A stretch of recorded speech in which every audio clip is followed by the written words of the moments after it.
Good morning, all. The webcam has arrived, so I thought I would have a go at recording today's reflection. I hate seeing myself in the camera, so I'm just going to get rid of it and just talk to it, hopefully. Today is the first Sunday after Easter. It's the day that we normally associate with the reading called Doubting Thomas. I really wrestle with today's Gospel reading and how it's been interpreted over time.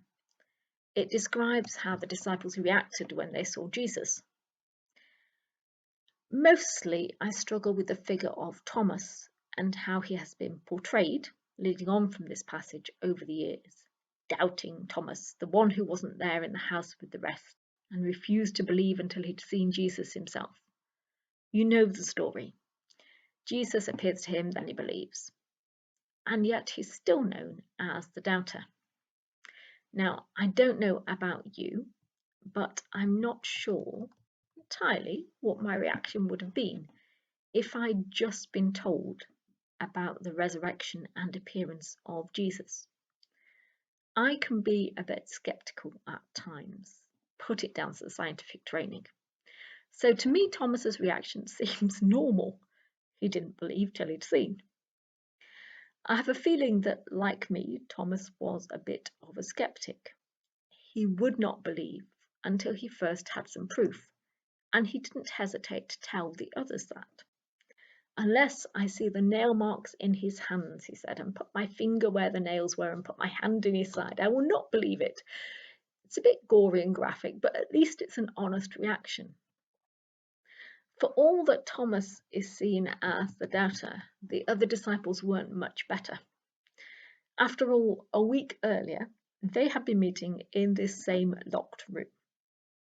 They know the body of Jesus has disappeared. This is the day that Mary Magdalene has found the tomb empty, where she meets the risen Christ, when she runs and tells them all about it.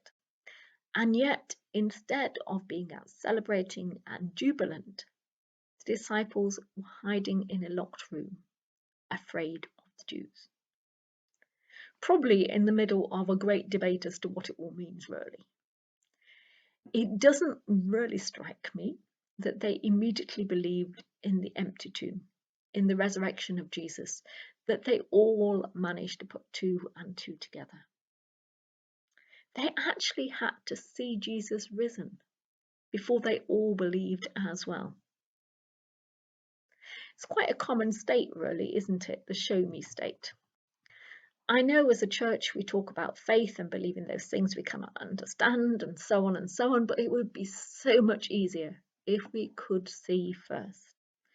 Like Thomas, most of us want some evidence before we accept as truth what other people tell us, particularly when they're telling us things that seem impossible. Thomas would not believe until he himself saw the marks on Jesus. So we move on to today's story. In today's story, which takes place a week later, the disciples are again in the locked room. They're still not out celebrating or sharing the good news. They're still afraid, hence the locked door. Now, have they really got the message that Jesus has risen? Jesus appears to them again, and the first person he speaks to, after he says to his disciples, "Peace be with you," is Thomas. "Put your finger here," says Thomas. "See my hands. Reach out your hand and put it in my side. Stop doubting and believe." And Thomas, seeing him, believes and says to him, and I can imagine the awe and conviction in his voice, "My Lord and my God." That actually doesn't happen the first week. Nowhere do we get the other disciples instantly acknowledging Jesus as Lord and God. But instantly Thomas sees and believes. Tradition has it that later in life Thomas became the apostle to the nations east of Israel, and that he died a martyr's death in India, because he saw the risen Lord with his own eyes, as the other disciples had. He believed. He believed and went out to do what all the disciples did. He went and spread the good news about Jesus, that Jesus died so that we would know the love of God, and that he rose from the dead so that we might know God's love forever. But that was then. What of today? What happens today to those who want proof positive before they believe and say to Jesus, my Lord and my God? How can we expect people to believe that Jesus is risen from the dead and persuade him to become his disciples without providing them with some evidence, some proof that it really happened?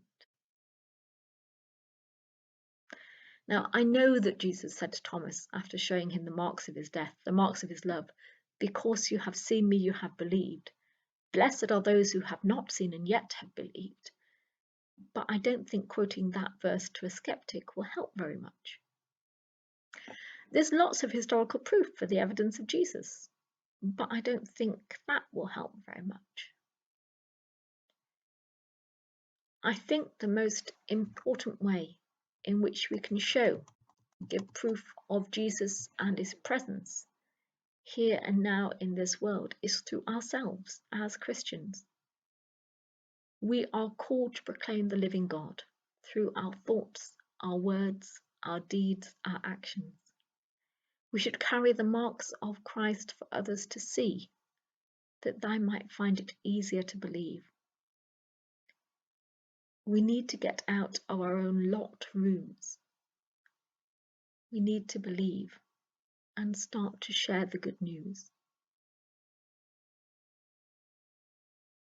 There are some who accept Jesus and Christianity without doubts, without fear, openly and completely. I suspect they are in the minority. If proof is needed, then we should be able to point to our church and its members and say, there is Jesus. The question I want to leave you with is, can we? Can Jesus be seen in our lives today in a way that is proof to a non-Christian?